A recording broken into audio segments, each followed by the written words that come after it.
Okay, so we're going to get started, everyone. How's everyone doing this evening? Good, good, good. So my name is Sharita Thompson. Good evening to everyone and welcome to Hill Center at the Old Naval Hospital and another Benjamin Drummond program. My name is Sharita Thompson, and along with my partner in programming over there, Marianne Brownlow, we have been organizing wonderful programs like this for almost a decade. So a long time working with her, and it's been wonderful. Now, tonight we are in conversation with Dr. Kate Masur and Miss Maya Davis. They will be discussing Kate's latest book project, Freedom Was in Sight, a graphic history of Reconstruction in Washington, D.C. and the Washington, D.C. region, which was commissioned through a partnership with the National Park Service and the Organization of American Historians. So here's the book right here, and the East City Bookshop will be selling it, and Kate will be signing it after our program, so we hope that you will stick around. So I will give just a brief bio of both of these wonderful people here on the stage this evening before I get out of the way and let the conversation begin. So Kate is a professor at Northwestern University who specializes in the history of race, politics, and law in the United States. She's of Until Justice Be Done, America's first civil rights movement from the Revolution to Reconstruction, which was a finalist for the Pulitzer Prize in History and a New York Times Critics Pick for 2021. She regularly collaborates with museums and other nonprofits, including the National Park Service, the National Constitution Center, the Newberry Library, and the Smithsonian Museum of African American History and Culture. She was a key consultant for the 2019 documentary Reconstruction America After the Civil War and appeared in the 2021 CNN film Lincoln Divided We Stand. So please help me welcome Kate tonight. And Kate will be in conversation with Maya Davis, who is the director of the Riversdale House Museum, the former 19th century plantation home in Prince George's County. Prior to her arrival, she was a research archivist and legislative liaison at the Maryland State Archives, where she consulted on statewide projects related to the African American experience and facilitated discussions on state legislation and contemplated legislation. Some of her recent projects include the Adam Francis Plummer Portrait Commission, installation of the Frederick Douglass and Harriet Tubman statue at the Maryland State House, Annapolis Port Marker Project, and the Harriet Tubman Underground Railroad National Park and Visitor Center. Maya currently serves as a commissioner on the Maryland Lynching Truth and Reconciliation Commission and Maryland Commission on African American History and Culture, and she's also a board member at the Maryland Center for History and Culture and Prince George's County Historical Society. So if you will please silence your mobile devices, welcome our guests for the evening, and please enjoy the conversation. Thank you, Sharita. As you can hear me on the microphone, okay? Testing. Perfect. Well, good evening, everybody, and thank you so much for taking time out of your busy schedules to join us this evening. As Sharita said, I am the director at the Riversdale House Museum, and I'm really excited to be in conversation about Kate as she included in this book, Freedom Was in Sight, members of a family who were enslaved at my site or had really close juxtaposition to my site. I am like I had to think about Sharita's intro to my bio. I'm just like, I need to update my bio. Some of those projects are now 4 years old. Um, but I'm really excited about the work that we're doing at River.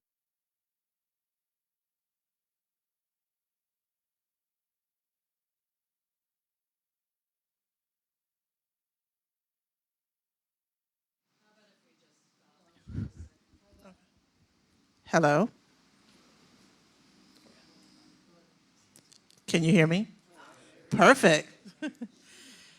But when Kate reached out to me a few months ago to tell me about the book that she was working on, as well as a project that she wanted to do with the Ford's Theater, I was truly honored because as I came into Riversdale, we were a museum that had told a very singular narrative for a very long time, for the first 30 years of our existence, and I came in wanting to change the way that we told our interpretation.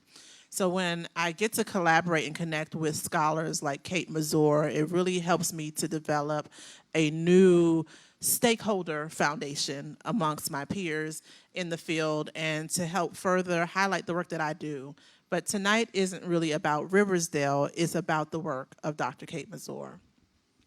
And I was really excited when I read Freedom Was in Sight. I'll go back to Riversdale for a moment just to say that we are a site that's like so rich in documentation. We have the letters of the owner of the home, Rosalie Steer Calvert. We had the diary of Adam Francis Plummer, who's mentioned in this book. We have the private papers of Rosalie's son, Charles Benedict Calvert, and we also have the published volume, Out of the Depths, of Nellie Arnold Plummer. And the title of the book, I was so excited to see that it was taken from Nellie Plummer's book, Freedom Was in Sight. So when you get the book, please note, like, I'm really excited about that more than anything. But I wanted to hear from Kate, you know, with all of the stories that she tells in this book, you know, how she chose the title Freedom Was in Sight by Nellie Plummer. Talking about like how the book came about, how she decided to do a graphic novel, and also thinking about like the structure, because there's some of this that you are filling in the gaps for holes where we just don't have the wording for it, but then there are actual letters and things like that that you use for this. So I'd like for you to talk about that a bit with our audience. Thank you. Okay, am I mic'd now? Yeah. Okay, so first of all, I'm just so happy to be here. Here in Washington, D.C., talking about this book, and also here at the Hill Center. And I really want to thank Sharita for having the idea of having a book event here. We've worked together a lot in the past, and it's just really great. I've done one event here a long time ago, and so it's wonderful to be back here and to collaborate with Sharita again, and then to also get to put on display a conversation between Maya and me, because as Maya said, well, we can probably get into this, but Maya, when I was working on this book, I mostly worked on this book, which I'm going to talk about in a second, during the pandemic. And so a lot of I was able to do quite a lot of research for the book, despite not really being able to come to this region. So I live in the Chicago area, but I was really sorry, especially to not be able to come back here and go to a lot of the sites that I was writing about. And so as the pandemic kind of ebbed, and I had an occasion to be in Gettysburg last fall, I kind of like, I had also read a Washington Post article about Maya and Riversdale and what she was doing there. And so I reached out to her, and eventually we connected, and she was kind enough to show me around Riversdale. So it was really like my first opportunity to go there, having spent a lot of time thinking about the Plummer family. And you know, I don't know if you all share this feeling. If you're here, you probably think history is pretty interesting. But when you go to a historic site where something actually happened or where somebody lived who you're interested in, it's really interesting. It's really cool. I mean, you don't have to believe in the supernatural to think that. You know, you could feel like you're sort of channeling something, but you can also just be like, wow, here I am, and these events really transpired here. And so it was really, really meaningful to have a chance to go to Riversdale and see this area that I had thought so much about. So let me just go back to brass tacks about what this book is. This is a graphic history of Reconstruction in the Washington, D.C. region. So it has 80 plus pages of kind of cartoon history. It's an illustrated history. It also has some other materials in it, which I'll talk about in a second. The idea for it, and we can talk about this later, but a lot of people are interested in representing history or nonfiction through this graphic form. I think that comes from a lot of different directions. You know, first of all, there's just this sort of general interest of like, what could you really do if you put together illustrations and words to tell a story about history, right? Just kind of, it's an interesting creative project. Then there's a sense that young people especially are really visually oriented, that you might be able to reach people and get people interested with this genre in a way that is more difficult with conventional text. And there's a lot of interest among teachers at a lot of different levels in teaching with graphic histories and graphic nonfiction, in part because, and I've had parents say this to me too, you know, like sometimes reluctant readers will be more likely to start reading if there are pictures associated with it. So the book originated, as Sharita mentioned, with the Park Service. There was a historian in the Park Service named Dean Herron, who was, I think he was kind of the chief historian of the Washington, D.C. region. And he had the idea, and he has said that he was inspired by John Lewis's series March, right? So former Congressman John Lewis, a civil rights activist, collaborated on a series of 3 books about the history of the civil rights movement that are graphic histories. And Dean in the Park Service saw that and was like, that is a really cool way to convey history. And we were just talking about this today, actually, on a Zoom meeting. So also at the same time, in 2016, a new stream of funding became available through Congress to emphasize African-American civil rights history. So there was new funding for the Park Service to do projects related to African-American history starting in 2016. Dean, within the Park Service, applied for a grant to do a graphic history of Reconstruction in the DC region. Got that grant, approached me because one thing Sharita didn't mention is my first book was on the history of Reconstruction in Washington, D.C. So like I had written my dissertation as a graduate student in my first book about Reconstruction in D.C. and they kind of came to me and said, would you be interested in doing a graphic history? And I was like, I would, absolutely. Like, that sounds really cool. And so then we had to find an illustrator. The illustrator for this book is a person named Liz Clark, who was a just phenomenal collaborator to work with. She had a lot of experience working on kind of graphic histories, graphic nonfiction, in a way that I absolutely did not. So I was like, really hoping we could find someone who had worked in this genre before, because I was sort of scared that if I was getting involved in it, I had never done a thing like this, and the illustrator hadn't either, we'd be like totally lost, right?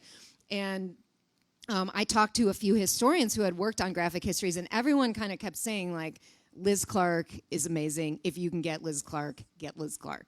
And to our great good fortune, she was available and willing to do it. And so that's how, you know, we came together. And there were some surprises along the way in how we worked together, but I won't go on with that right now. But so like just one thing to answer your question about what's in here. So first of all, the book is designed to be just kind of, hopefully people will want to read it and buy it, and maybe it'll be on sale in places around the region that are mentioned in the book. The book has a lot of kind of sites that you might visit, but also hopefully to be used in classrooms. So we wanted it to be really adoptable in classrooms, but not overly textbooky, right? We didn't want it to come across as like, oh yeah, this is what my teacher would assign me, but not something I would just want to read for fun. So we tried to strike a balance. But so in addition to the 80 plus illustrated pages, there's a very brief introductory essay, then a longer essay about the history of Reconstruction that puts the regional events in the book into the larger context of the history of this period after the Civil War.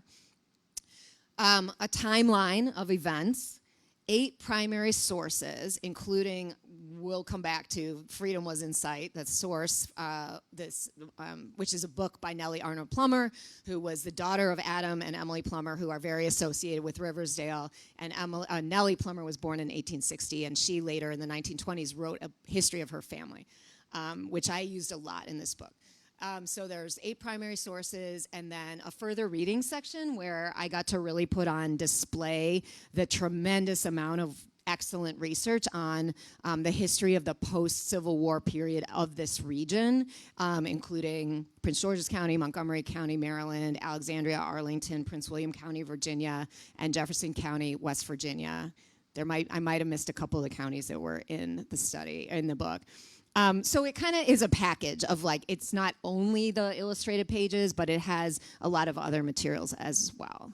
Yeah, I'll pause there, but I do want to come back to the title, Freedom Was in Sight. Yes. Oh my goodness, that was absolutely amazing. I think right after that, for me, after seeing the Freedom Was in Sight, as a woman, as a Black woman, you know, it was really honorable for me to see that the narrator in this, Emma Brown, who is a real person, and maybe you should share with the audience like who Emma Brown is and why you chose to use her as the thread that connected this story. Thank you. So the book doesn't tell, it's not it's not just one story. It's a bunch of intertwined stories. And I'll kind of put this out there. We could come back to it. When this is identified as a history of the Reconstruction period, I don't know what you all think of when you think of Reconstruction, but what I've been teaching, I've been a professor since 2005, and I often teach the Civil War and Reconstruction and things like that, and write about it. And over time, like, I have come to believe that the best way and the most meaningful way to talk about the Reconstruction period is to talk about it as the history of the United States coming to grips with the abolition of slavery, which occurred during the Civil War. So, well, a lot of people might remember from their schooling, like, they impeached President Johnson, or there was presidential Reconstruction and then congressional Reconstruction, and this kind of some like pretty nitty-gritty stuff that often has to do with the relationship between the president and Congress. My view is that those incidents are not irrelevant, but it is most meaningful to talk about this as a protracted struggle in the United States to come to grips with the abolition of slavery. And then within that, I think that the most interesting and most helpful way to think about it is as a history of African Americans, right? So it's a history that puts Black Americans at the center of the story and talks about what it was like. It attempts to talk about what it was like to live through that period, to go from being enslaved to being free. What would your family relationships have been like? What were your employment relationships like? How did you relate to public authorities? What role did that federal government have in your life if you lived in Maryland or Virginia or DC? So that's kind of the orientation of the book. Wait, sorry, and what was all right, I'm like lost my train of thought about your question. Well, really just using Emma Brown. Okay, so within that, all right, so then it has many different vignettes within the book, many different stories kind of intertwined. When I was writing the scripts for each chapter, so that I can tell you about that, but I would send Liz, I would do research, I would decide what the story was I wanted to tell, and then I would send these very detailed scripts to Liz Clark and say, it would be like, page 1, 5 frames. Frame number 1, this is the action. These are the words. Frame number 2, this is the action. These are the words. And we did chapter, and this was all a learning experience for me. And we did chapter 1, and then she turned back the draft of chapter 1, and I started to get worried that there were going to be too many characters in the book and too much going on, and that readers might feel like it was not coherent enough. So we actually decided after drafting chapter 1 that there should be a narrator of the book. And Emma Brown is a person who, so in real life, she was the first teacher hired in the newly created Black public schools of Washington, D.C. And those schools were created by an act of Congress in 1862. And so they're basically, Congress is getting schools for Black children up and running during the Civil War, and then they have to hire teachers. And the first teacher hired was Emma Brown. Emma Brown was an African-American woman who was born free in D.C. She went to school in D.C. because in the 1850s, there was a school established by white abolitionist women in D.C. for Black girls. And then from there, she went to Oberlin College in around 1860. She was only there for about a year. She came back to Washington in right around the late 1860. Early 1861, and then from there she was appointed to be a teacher in the first Black public school in D.C. She went on to have a really interesting career. So she remained a teacher. Then she became the principal of Sumner School. Do you all know where that is? So Charles Sumner School, it's now, it's owned by the DC Public Schools, and it's just south kind of DuPont Circle. It's a really beautiful, architecturally significant building, which at the time, the commitment of the DC Public Schools to hire a prominent architect and build that building that was a public school for Black children just shows some of the progressive thinking of that period, right? We are going to build a formidable, important building that's going to be a school for Black children. And so it was the most kind of, at the time in the late 1860s, it was the most prominent public school for Black children in the city, that she was appointed principal there. So she loved being a principal. And then though she got married to another educator. And the rules of being a teacher or an administrator at that time was married women couldn't work. And so once she got married, she had to resign her position, which she was really sad about because she had loved being a principal. But she remained active in education, and later there's a little, she reappears because there's a story later in the book about a woman named Jenny Dean, who's from Manassas, who founds a school in Manassas, and Emma Brown and her husband were on the board of that school. So anyway, so Emma Brown has this really interesting career, and another thing about Emma Brown was that there's a photo of her that is owned by the Library of Congress. And so for the purposes of a graphic history, it was also nice, like another, it's kind of like we're thinking about who could be the narrator, and it was like, well, we also know what she looked like, at least at one point in her life. So that gave Liz Clark something to go off of when she was doing the illustrations. And then the final thing that this was Liz's idea, it was kind of like, well, Emma Brown could be the narrator of the book. And Liz was like, yeah. And then for the beginning of each chapter, we could have a consistent image of Emma Brown in front of a blackboard because she was a teacher. And so every chapter opens with her standing in front of a blackboard saying what the chapter is going to be about. And so it really kind of fits with the idea that, she's a teacher. So she is both the narrator of the book, and she kind of provides some continuity as a narrator, and she's also a character in the book. And I will just add further that, yes, the idea of giving a black woman the authority in the book to be the expert, to be the narrator, to be the person who guides people through the book was also significant to me and something I was thinking about. That, we all kind of talk about this. I, as a white woman, I know as a professor that I am often not automatically granted the authority that many white men are when we stand in front of a classroom, and it's like, more happened when I was younger, but yes, I am your professor. Like, I might not look like what you think a history professor looks like. And the same is true, but even more so for black women, right, whose authority to comment, to be the historian, to be the expert, is often questioned. And so to have a black woman as a narrator of the book, I felt like was a really important move. Yeah. Thank you so much for that. I can tell you, just as the first person of color, period, at Riversdale to lead the museum, you're often questioned in being in that role. And so I identify very closely with Emma Brown as I read through the book. And, I want to pivot a little bit, but I don't want to move too far away because I kind of want to stay on Emma Brown a little bit.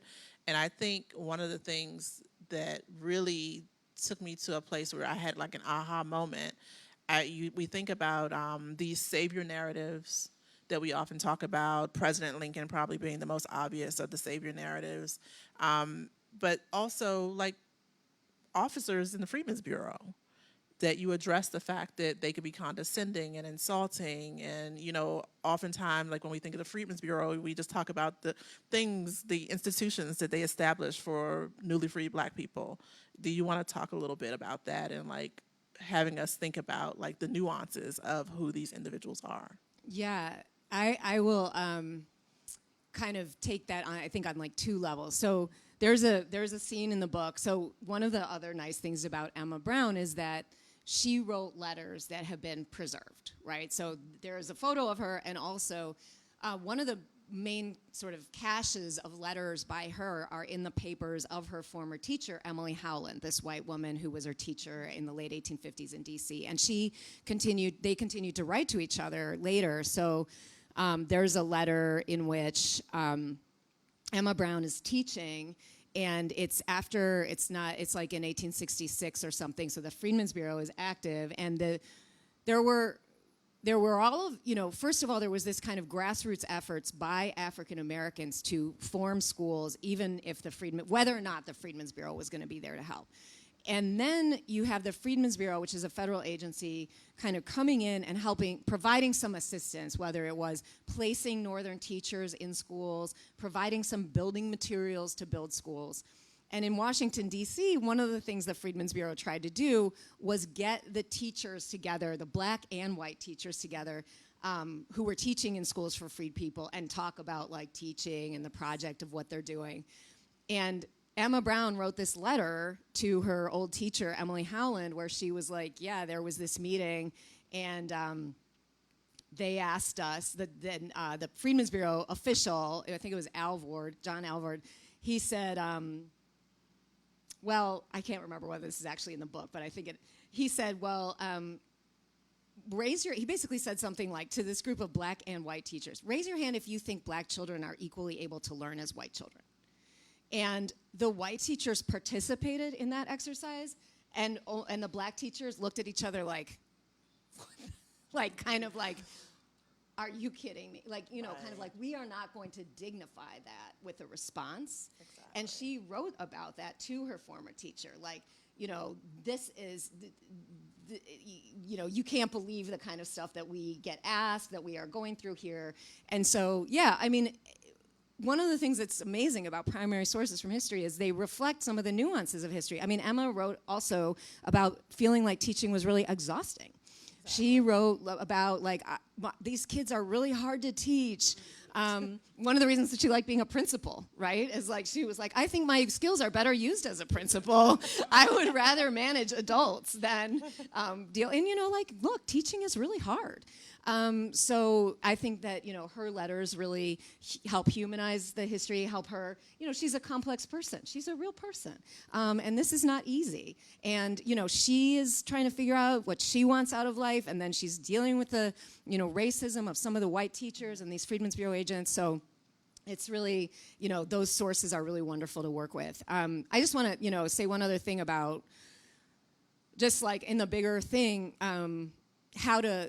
this book really centers the experiences of African Americans, and that is by design. But white people are in the book also, of course, right? And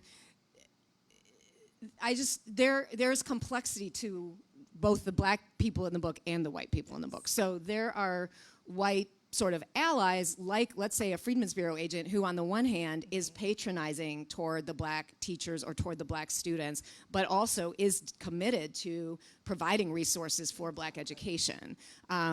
There are some white, they're the people who founded Storer College. They're called Free Will Baptists. They were from Maine.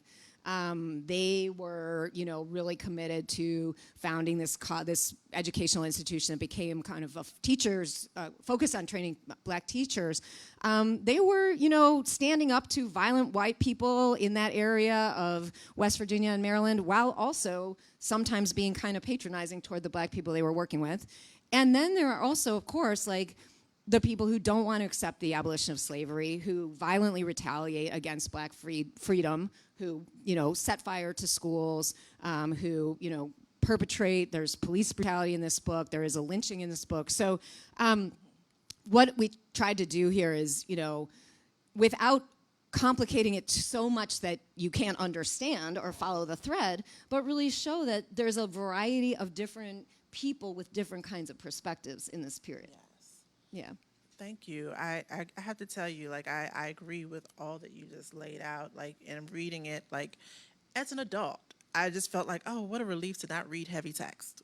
It is so nice to just see these pictures, not use any jargon. Like, this is just really, like, perfect reading. One of the things that I wanted to pivot and do is talk about the built environment. I think you do a lovely job of laying out what was, what still is, what is no more. Like being at Riversdale, like houses like Riversdale have been preserved for a very long time. But seeing some of these other sites, like even just mentioning like the towns like Manassas and Oxon Hill, I'm just like, my mom lives in Oxon Hill. I purchased my Hyundai in Manassas. But, like what was there where that Hyundai dealership is now? And so I want to talk to you about like some of the sites that you were here, because I think there's an opportunity, one, for us to read your book, but then also encourage people like our audience here today to get out to those sites to learn more about the history. I think there's just strength in talking about these sites, like Abraham Hall, like my colleague Dennis Doster, he had no idea his site was featured in this book. Yeah. Until I told Kate, I was like, oh, I know that site. Sumner School, I'm like, Kim Sprinkle is a good friend of mine. She leads the Sumner School Museum. I just want to kind of talk to you about like how you decided, Tolson's Chapel, places like that really have a great fondness in my heart. I really want to hear about, your decision to kind of talk about those particular places versus others that you could have used. Thanks for that question. And yeah, so I like to pay attention to built environment, and I really like to visit. Oh, I just think it's really interesting what gets preserved and what doesn't, which also, of course, often reflects power relationships, right? So, Riversdale is preserved. It is a very sturdy building, built by very wealthy people that was well stewarded because of the status of the people who built it and bequeathed it to relatives and eventually to a foundation or whatever else. And then you have, where is the history of the abolition of slavery in our built environment, right? Where is it? And a lot of quite literally, there are a lot of ways to think about this. One is the United States Congress should be part of the history of the abolition of slavery. We could commemorate it there. There's a lot of kind of sturdy, lasting buildings where we could talk about this history in ways that might be unexpected. But so the other thing is, though, that a lot of the buildings that were built, so there's a fair amount in this book about what I kind of think of as Black institution building after emancipation, and primarily institution building through building and reinforcing family relationships, where family is an institution, building and kind of creating and cultivating independent Black churches, creating schools, which sometimes became part of public school districts, and creating like other sorts of benevolent organization, clubs, civil society kind of organizations. And so the book tries to kind of bring that forward, that's a really important, that kind of institution building is a really important aspect of the history of the abolition of slavery and African American history in that period. But a lot of the earliest buildings that were built in that wave of institution buildings were built out of frame. They were made of wood, and people didn't have the resources to build a big brick school right away after slavery.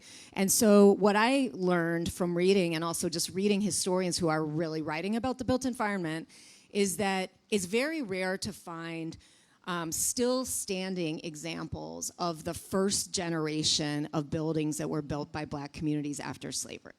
So Tolson's Chapel is an example of that, and I had the pleasure of visiting Tolson's Chapel, even though the book features Tolson's Chapel, which is in Sharpsburg, Maryland, pretty extensively, but I had never been there until yesterday. And I got taken around there yesterday by two people who have been really, really involved in preserving it. Yeah. So Tolson's Chapel is a chapel, a church building. It was a Methodist church built by African Americans in the community of Sharpsburg in 1866. And it served as a church and a school and a site for kind of social gatherings. It has a still intact cemetery behind it. And it served in that function until well into the 20th century. The building is still there, right? And eventually, however, it was a Methodist church, and the congregation got old, and people eventually, there was no church congregation there anymore. And so, as I learned yesterday, the church was de-sanctified, I think is what it's called. So basically, the Methodist church says there's not really a church here anymore, so they sort of decommission it as a church. But at that point, after a while, a nonprofit formed to preserve the building, right, and to understand the significance of the building. So since the early 2000s, the building and the cemetery, the land have been owned by a nonprofit that is committed to preserving it. And it was in really bad shape when they first took over. And so now it's beautifully restored, and you can visit it. And I guess it's open one Saturday a month. But so that's an example of a kind of first generation building that people can see that has been preserved. But many of those just, disintegrated, fell by the wayside. Not always out of bad reasons, right? An example would be, an early Black church that's very small like that with a school in it. Eventually that church congregation would build a bigger church, and then the school would become a public school, and it would have a different facility. So it doesn't only, it's sometimes out of deliberate neglect or erasure or forgetting, but other times it's just the ways that communities evolve and leave behind what they don't need anymore, right? And then in future generations might come back and say, well, this really matters. We really want to preserve it. But all of that is a long way to say the second generation of buildings were the buildings that were black kind of community buildings built in the 1870s and 80s and 90s tended to be structurally more sound, and more of those have endured. So for instance, on page 50, I found, and this was mainly through, like, again, kind of just figuring out on the web, a bunch of buildings. There's 4 buildings pictured. They were built in the late 1880s, from 1885 to 1893, that are still standing, that a person could now still visit, right? And so one is John Wesley Methodist Episcopal Church in Loudoun County, Virginia, 1891. Historic St. Paul's Community Church in Montgomery County, Maryland, 1893.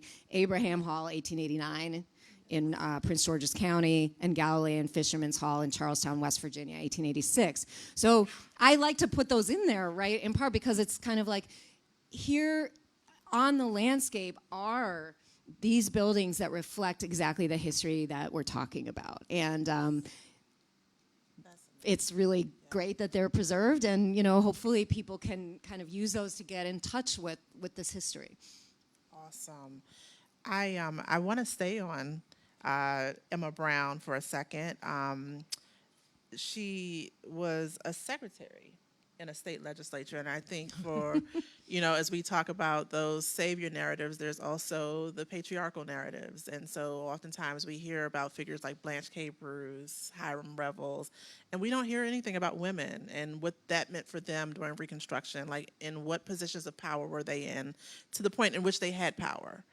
And so I'd like for you to kind of think about that for a second, and, you know, like, what are the other Emma Browns out there that we can kind of look to think about, like, roles like that? Like, you know, we hear a secretary today, and I think we kind of look down on that, you know, as a society, but it's really honorable hard work if we know the work that goes into being an administrator.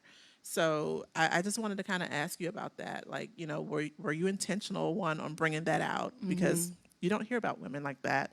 And then 2, thinking about, like, is this a commonality during the Reconstruction period? Yeah, that's so one of the things, I mean, it's just such an interesting twist in Emma Brown's life that I had to put it in there, that here's this woman who's, you know, from DC. She went to Oberlin. She's quite well educated.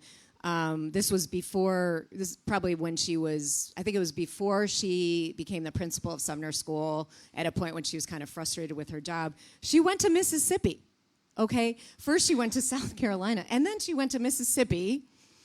Why would a black woman from Washington, D.C. go to Mississippi in whatever it was, I think 1869 or 1870? Well, because in that moment in time, Mississippi was a really radical place for black politics, because Mississippi was one of the states that had the largest black population of any southern state, and with black men's enfranchisement, starting in 1867, you had really kind of interesting possibilities for what state government could do in Mississippi because of the size of the black population, the political mobilization of the black population.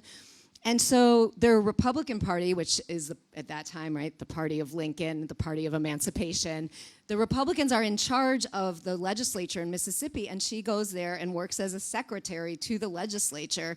I don't know exactly why. I mean, I think she was adventurous. I think she wanted to check out something new. I don't think, I mean, maybe some research sometime in the future might unearth, like, exactly what, you know, brought her there. She didn't stay very long, but you know, to your point about work and the kind of work that women do, you know, so no woman was going to, women could not vote at that time. Women could not be elected office at that time. So if she had wanted to run for office, right, I mean, I suppose she could have tried, but, like, really, that would have been unfathomable at the time period. So there are a lot of women with political ambitions who care about politics, who want to be involved in politics, but they are not allowed to be in a certain way. So they find other ways to do it. An example that comes to mind in this book is, like, Mary Ann Shadd Cary is in this book. She was actually the first black woman editor in American history. She also was from this region. I believe she was originally from Delaware, ended up moving to Pennsylvania before the Civil War, then moved to Canada, where she became a newspaper editor. After the Civil War, she came here and studied law at Howard University Law School. And while she was here, she was very active politically. including being part of the movement for women's right to vote. And she was involved, she was part of a delegation of women who went to Congress in like 1871 and made the argument to Congress that Congress should enfranchise women in DC, because we all know that Congress can do whatever it wants to DC. So they said, you know, as long as you're experimenting with, you know, progressive policies, give women the vote too. And so she appears in the book lobbying for women's right to vote. But the other thing, and I'll, you know, this is I love making this point with my students, but women's work historically has often been the work it takes to make communities work, right? It is the work of keeping house, raising kids, taking care of elderly people, doing the cooking, doing the cleaning, organizing, you know, organizing church groups. And so one of the things I really loved that a little bit surprised me about the genre of a graphic history was with the illustrations, you could really represent that. Like you could really represent the parts of women's lives that were often monotonous, people didn't like them that much necessarily, kind of day in, day out, that when you, like you were saying before, like when you have to read about that, like, and then she got up and swept the floor, and then she fed the baby, and then she did the laundry, and like, you know, it can get kind of boring, just like it is, you know, in real life often. But in illustrations, it's like you see it, right? You sort of see the roles that women are playing, and I also feel like in that case, it's impossible to act like they didn't matter. Because like if they were not there doing that stuff, none of the other stuff would be happening. And you kind of can visually represent that in a way that I found really cool when I was working on the book. Thank you.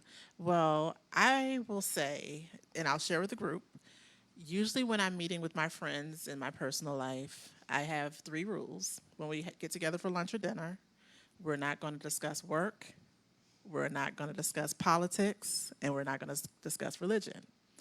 But with my friends tonight, there is a chapter on voting, and an election is upon us, and a very, you know, tumultuous election, if you will. Just thinking about the themes that we know, like, you know, historically when we talk about like the 19th century, you know, elections are absolutely crazy. I never in my lifetime thought, and I'm like only 44, that I would see elections being run the way they are. And not that I really want to focus on this election, but if there were ever a trend that you see in what you wrote today that you're seeing showing up in current times, can you kind of talk about that? Like, I think we're starting to see some of those repeated behaviors, and I'd like to talk about that.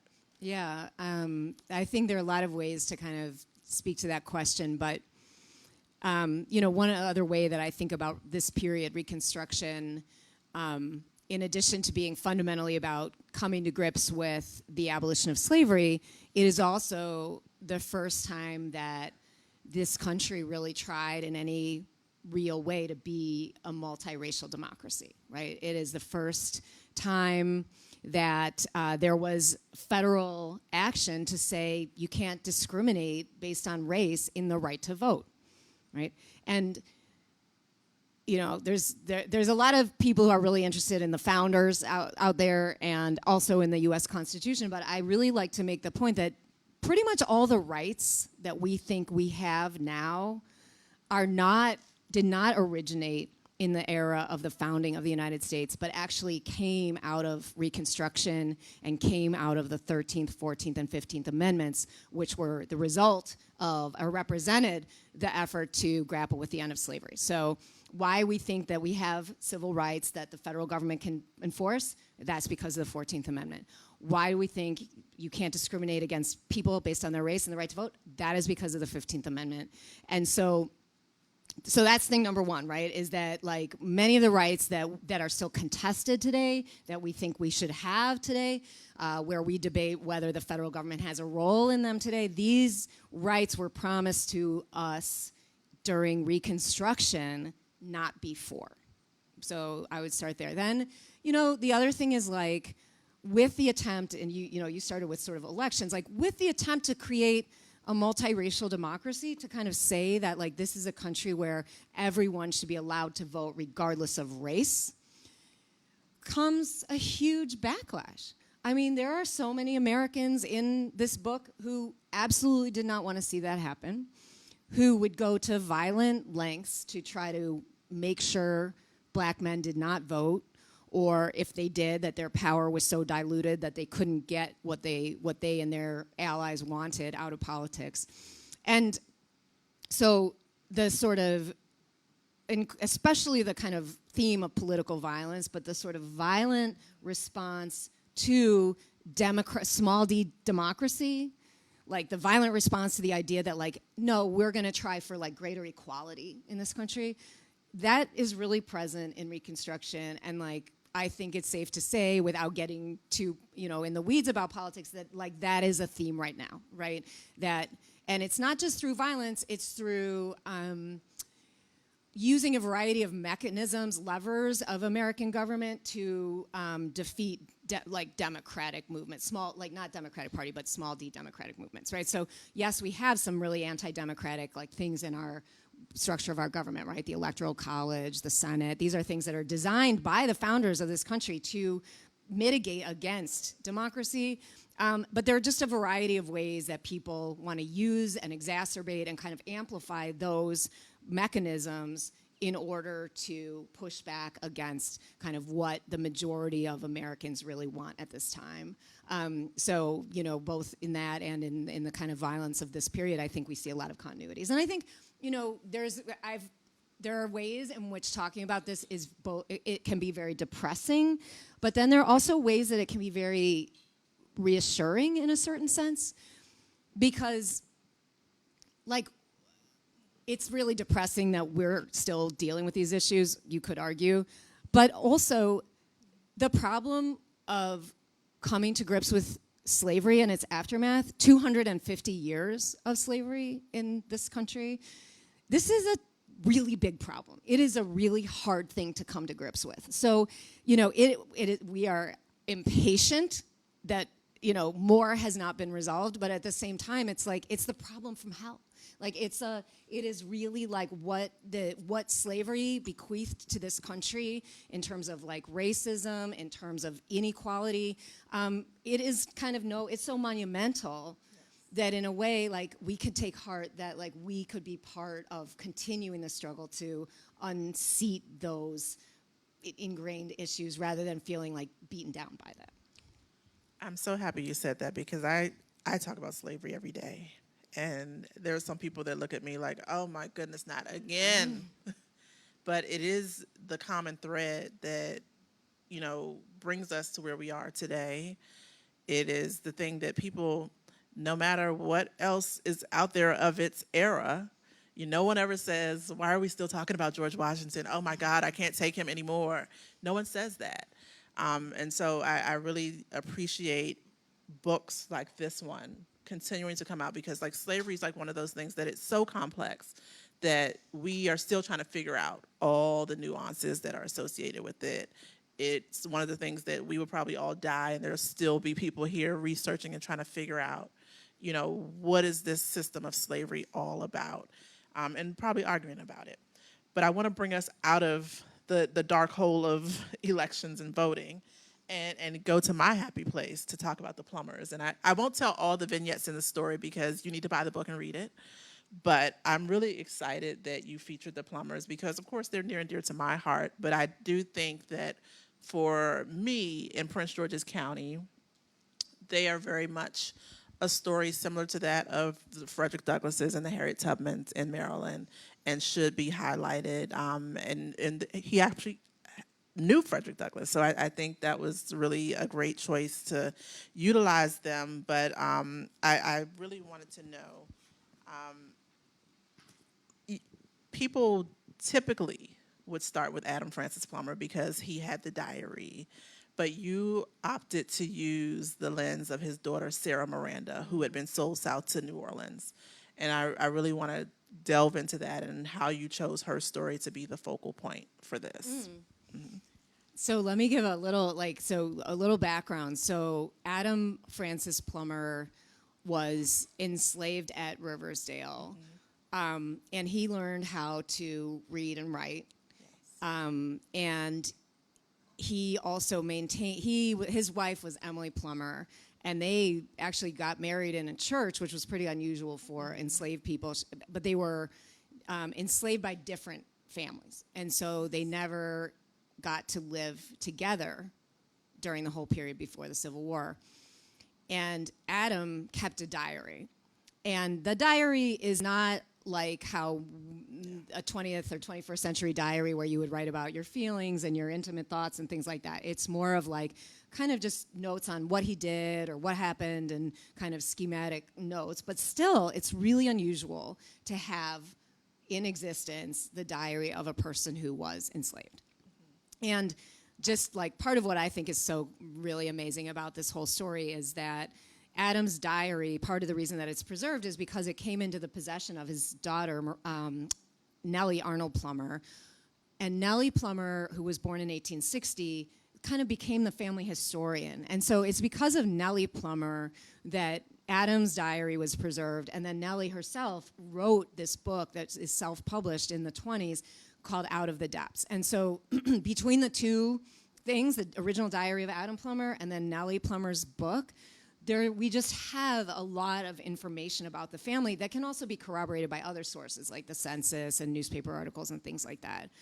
So it is, as you said, like this incredibly rich source. I mean, and Nellie, as you guys are doing research on this, I mean, Adam's diary and Nellie's book both mention other people who were in their world. So it opens up the possibility of learning a lot more about the African American community that lived at Riversdale and around Riversdale because of the records that they kept. So I was learning about this stuff and just marveling at it. And I would have loved in a different context to really, you know, highlight the stories of the older generation like Adam and Emily Plummer and like how they, and their lives, because again, there's so much documentation. But this is a book about the post-Civil War period, right, primarily. And so, but of course the Plummer family had like a perfect kind of amazing story that I could tell that would connect them and allow me to talk about their past a little bit. And that was the story of Sarah Miranda Plummer, so an older daughter, basically Nellie's older sister. She was essentially kidnapped in Washington. She was enslaved. She was essentially kidnapped in Washington, taken over to Alexandria, and then sold to New Orleans. And the family knew that this was happening, and they actually like tried to get her out of the clutches of these dealers. The Plummer family and some white, they appealed to some white people too to try to help, but they were unable to. And so Miranda gets sold to New Orleans. The war starts pretty soon after that, and although they try to communicate by mail, I think what the sources are saying is like one letter from Miranda ever got to Prince George's County. And so they kind of knew that she was alive, or they thought she was alive, but she wasn't able to contact them further, and they were not able to contact her. And so the war ended in 1865, in the spring of 1865, and then in the spring of 1866, the family kind of had worked in, so they had spent enough time working for pay, which is not what happens when you're enslaved, right? So they can begin to work and actually get paid for their work. They save up money, they borrow a little bit of money from neighbors, and they have their older son, Henry, who had served in the U.S. Navy during the war. They give him enough money to buy one train ticket down to New Orleans and 2 train tickets back. And they're like, go try to find her. And he did. And they come back together, and it turned out that Miranda, while she was there, had married and had a child, and then her husband had died of smallpox. So she comes back with her older brother and her toddler son. And from there, they found a Baptist church, and it's just kind of a story of community building flows out of that. But it was the chapter 4 starts with that story, and it's partly because it so well represents people's desire to find lost family members, and especially the phenomenon in this region where so many enslaved people were sold away from their families to the Deep South. And in many cases, historians have shown all over the place, families were trying to reunite with people who had been sold away, or the people who had been sold away were trying to make their way back home and find people. And sometimes they succeeded, like in this case, and many times they didn't. They weren't able to find people, or they, the people, they would come back and the people who they had known weren't there anymore and things like that. So it really represented a story from this period of African American history that's really important. Yeah, and I think what's so unique about their story too is that, of course, they are freed under Maryland's emancipation, and we don't often talk about that. In more recent years, we've kind of really owned up to that, and that it was through Maryland's Constitution of 1864 that enslaved people were freed. And I can tell you, I've been researching for years on Riversdale long before I got there, trying to find the emancipation records related to the plumbers, and I've not been able to find them. And so it's still a journey that I'm on, just trying to look at the Maryland slave schedules and see what we can find and figure out why they aren't listed there, because Charles Benedict Calvert, who owned Adam Plummer, actually died in May, just before emancipation in November. So we're still on a track for that. But I love how this book really gets to the emotion of the time and reconnecting after emancipation. I think Liz Clark does an amazing job throughout. I'm reading, and then I have this pause here, because on page 45, I talked to Kate about this prior to coming out here, there's no words here on the one page, and you just see like the images, the beautifully drawn images by Liz Clark here. And at the end, it just says sister, brother, like they're embracing and they're hugging. And it's an emotion that, like the papers that we own or, are researching in it, they don't always give the emotions of what we're trying to feel in the moment. And so I really appreciate that you can get that in this book. And I just want to know, as the author of the book, as you are like writing, but then working with a partner on building out emotion for this, like what was that like for you? I mean, it's such a good question. It's kind of intangible. Mm-hmm. I do, frankly, feel like a lot of emotion went into this book, and sometimes when I go back to a certain scene, it makes me cry. I don't know, but that, maybe that's whatever. I don't. But there's a lot of there is a lot of feeling in this book, and it's feelings that I have, and I can't speak for Liz, but I think it also is coming from the illustrations. I think that, one of the themes that we've talked about here is that the illustrations do something different from what text can do. And Liz, one piece of advice she gave me, when we first started working on this, and I was like, well, what are the pitfalls that historians fall into when they try to do a thing like this? And she said, a lot of times historians don't really understand the work that the images can do for you, right? Because we're so used to dealing with text. We read textual sources, we write text.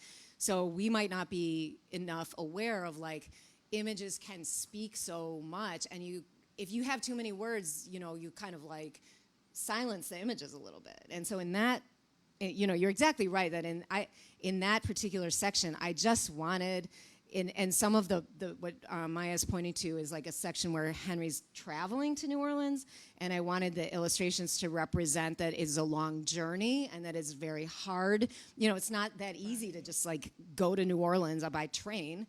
At this point, especially if you're a black man, you are still at this point likely to be stopped by people asking, what are you doing, where are you going, stuff like that. And that it's just it's not trivial to take the train to New Orleans from Prince George's County. And so, and then when they find each other, right, it's just so amazing. And so just trying to let the illustrations, really speak there. And I was also felt a tension working on the book between wanting to do more things like that, of fewer words and more just letting the illustrations speak, but then wanting to fit in more content, right? So it was kind of yeah, but if I stretch out the journey, then that's that many fewer frames I can use to like tell a different story or something like that. So I felt this kind of tension where I didn't want to do too much of that because then I would have to like drop certain things. Exactly. I mean, even down to the picture of Henry playing with his nephew. You know, I had a moment and I'm just like in my office and I'm like, oh, and I'm looking around, making sure no one sees me talking to myself. But it was just really so adorable to see, which I think some of these happier emotions, like adorable, joy, we don't think about these things when we talk about people who were enslaved or formerly enslaved, but they do have a multitude of ways that they really show who they are as people. Are we good on time? I just want to make sure and see what our time is looking like. Okay, so I will wrap now, and I Thank really want to say you. thank you to Kate for having me join her here today. It was such a pleasure to speak with you today. Thank you so much for your great questions. Borrow a mic. So if anyone has a question that they want to pose to any of our participants here, please raise your hand and we'll bring the mic around. Any questions? All right. Hello, thank you. I'm struck by that it was during Reconstruction, obviously, that disenfranchisement for the District of Columbia occurred. And I'm wondering, having not read the book yet, it sounds wonderful, I'm definitely going to get a copy, how much that's touched on in the book. And obviously it's really related when you're talking about, you know, discriminating against people being able to vote by race. There's a lot of evidence, obviously, that that's exactly why people of means and access, mostly here in the district, decided to give away the vote here. So I'm wondering if that's at all part of this book. Thanks for that question. Yeah, so it is. So some of you, may know the general contours of this history, but there is a movement led by white conservatives and some businessmen who were not so conservative to convince Congress to reorganize the government of the District of Columbia and kind of disenfranchise voters and have DC governed by a commission in this period. And Congress takes the first step to do that in 1871. Then they kind of consolidate it in 1874, and they make it permanent in 1878. And a little bit of that story is in here because it's important for showing kind of the attack on the attempt to create a biracial or multiracial democracy in this period. I will say that I go into great detail on that story in my first book, which is called An Example for All the Land and came out in 2010. So that has like the real sort of nitty gritty on that story. Yeah. Thank you for that question. Okay. And answer. Here we go. How different were conditions and things that surrounded Reconstruction here in D.C. from other parts of the country, say in the Deep South, where I'm from? Yeah. Where are you from? Alabama originally. Okay. Yeah. Right. So, and this is a really good question, and one that we kind of talked about with when we were getting started with the book and things like that. And I think, Maya, you said, sometimes people don't associate Maryland with, like, they had slavery here or, or D.C. It's not really South. And I've been talking about this question since I was working on my dissertation back, because it's like, well, why would you write a history of Reconstruction in the District of Columbia when it's not the South and it's not a story about the South? What? Well, yeah, but also, like, slavery was legal here until 1862, right? And it was legal in Maryland until 1864. And so first of all, it goes to a question. I'm not saying this is at the root of your question, but what is the South, right? And like, the South is not a single thing, right? The South is diverse. Like, if we take the states where slavery was legal in 1860, that includes Maryland, Missouri, Alabama, Texas. There's a lot of diversity there. Diversity in so many different ways, right? Diversity of what kind of agriculture, how urbanized, what did the economy look like? How white versus black, right? Like somewhere, even within states, right? Like there's Appalachian areas, there's, kind of black belt areas. And so that's sort of thing number one, is there's no one Reconstruction story, there's no one South story. And so this is a very much of an Upper South kind of history. This is and that's, one of the characteristics, for example, of this region is that that the early tobacco economy, which was so slavery intensive, had been declining since the late 18th century, and that is why so many people were sold away from this area to the Deep South, because the Deep South was what was expanding. So you have like different kinds of economic and demographic things happening in a place like Maryland or Northern or Virginia as compared to a place like Alabama. That is certain. On the other hand, I would say that almost everything that is addressed in this book in terms of like the general phenomena of the Reconstruction era is common throughout the South. So, the idea that one of the themes in the book is Black families trying to bring family members back together and also trying to get enough money to be able to buy land of their own. That is a story everywhere. The story of Black men getting the right to vote and African Americans starting to participate in politics in kind of coalition with white people in the Republican Party, and like what ensues out of that. There's different variations of that story depending on where you are, but that's a common story. So, so I think it's a bit of both. Yeah. Thank you. All right, I'm coming over.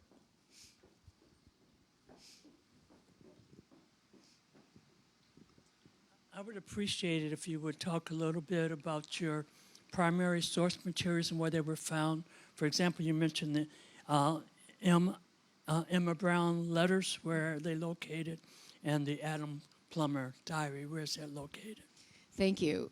So just for those two examples, those Emma Brown letters are located in the papers of Emily Howland, which are at Cornell University. So like in the Cornell University Library are Emily Howland's papers, and within those are the Emma Brown letters, because Emily Howland was from New York.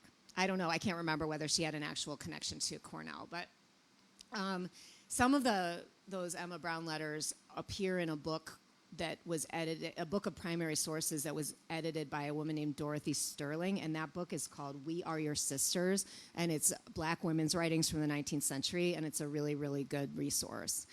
The Adam Plummer diary is in the possession of the Anacostia Museum, which is part of the Smithsonian, and it is digitized.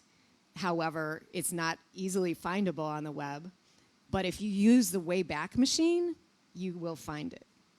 Yeah, and so, I'll just mention, because it hasn't really come up, I mean, I used a lot of secondary sources here too, and there's just a lot of really good scholarship on local history. But one thing that wasn't very well researched was police violence against African Americans in Washington in the 1870s and 80s.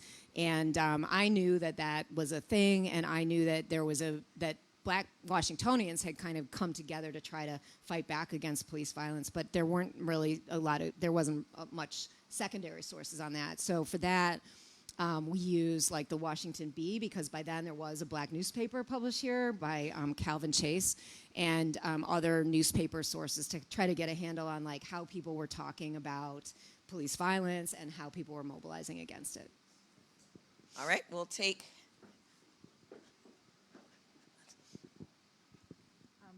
I have a niche question, and then I was inspired by his question to ask you. You mentioned the title, that it had a source. Oh, yeah. And so I just wanted to invite you to explain the title. But my question was, did the narrator Emma Brown know Edmonia Lewis, who was a sculptor who also went to Oberlin, a Black and indigenous sculptor? I don't know the answer to that. Yeah, and I'm not sure if they. I mean, it would be fine. We could find out whether they overlap there. They did. Oh, okay, all right. Yeah, I mean, probably, right? And Oberlin, you may already know this. Oberlin has some archival materials on early Black students at Oberlin, and I think I kind of tried to investigate whether they had more on Emma Brown that I didn't already know about, and I kind of felt like they probably didn't, but yeah, you might find out more. They do have a pretty good archive. Okay. Freedom was in sight. This is a good thing to end on. So we mentioned Nellie Plummer's book, Out of the Depths, and how she used her father's diary as a source, and she also, was kind of like parts of that book are about basically recounting stories that she heard as a child. So, for example, she was born in 1860, so she would have been 6 years old in 1866 when Miranda came back. And so, we can think about what a 6-year-old knows some things and doesn't know some things, but it's pretty clear in the book that she's working from her own memories of what that period of time was like, but also from stories that her family told and retold about the decision to send Henry to find Miranda, what it was like when Miranda came back, the feelings that were around, that there, and you can just imagine, right? A family would tell these stories. These were really significant, events in a family's history. And so, anyway, so she writes, so Nellie Plummer wrote about her family, and the other thing was writing about her mom's decision to try to escape from slavery during the Civil War. And her mother was with the children. She wasn't with her husband because they were never, they didn't get to live together. And she made the decision to leave and try to escape to Baltimore, to escape from the clutches of their enslaver, right? And this is a decision, once again, that a lot of people made once Baltimore was occupied by U.S. forces, right? So it's kind of like, if I can get there, maybe I can get protected, and if the enslaver comes after me, the U.S. soldiers will say, you can't have them back, right? And so you have like a new force on the ground that can potentially protect people and secure their freedom. And so it didn't go as planned, and actually the story's in the book, so get the book. But Nellie Plummer later wrote about her mother's decision, and I'm sure I will be tearful as I read this, but it's on page 55 of the book. She wrote, so again, picture Nellie Plummer writing in the 1920s about her mother's decision to escape from slavery when Nellie herself was a baby, right? So Nellie was there, but she would not have remembered this. No young woman of today can imagine the bravery that it took on Mother's part to venture to Baltimore alone, through troops of soldiers during wartime, with a girl of 14 years and a boy of 12, a girl 9 years, and 2 babies to be carried. But love knows no fear. We still think she was a heroine indeed. Freedom was in sight. And so that was her rendition of her mother's decision to escape, and that is the title of the book. Yeah. If you don't mind, we had one more hand up, Kate. Okay, And this okay. is one of our regulars. So Sure. Okay. I've never been to Riversdale, but could you give just a few examples of how this book has changed what you talk about? Did you ever talk about Reconstruction before? There's a lot of things that we had not done before. Our team, since I've been there, we have undertaken doing research so we can do a permanent exhibition in the historic home on the enslaved experience. So we are still working on that, and we just entered into the design phase of that.